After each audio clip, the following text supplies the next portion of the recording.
Hi ma'am, good day. In this demo, I'll show you how to use a password manager to create and securely store a password.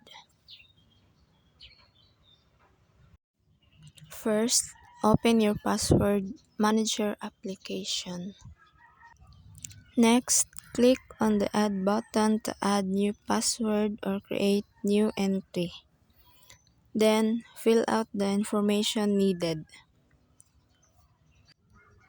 or use the password generator to make a strong password.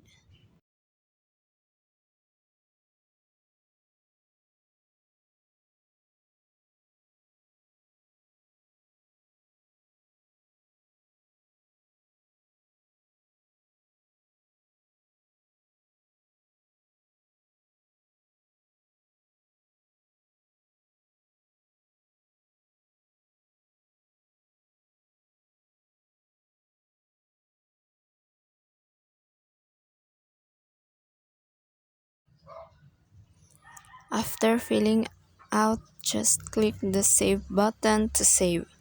The app will store it safely for you.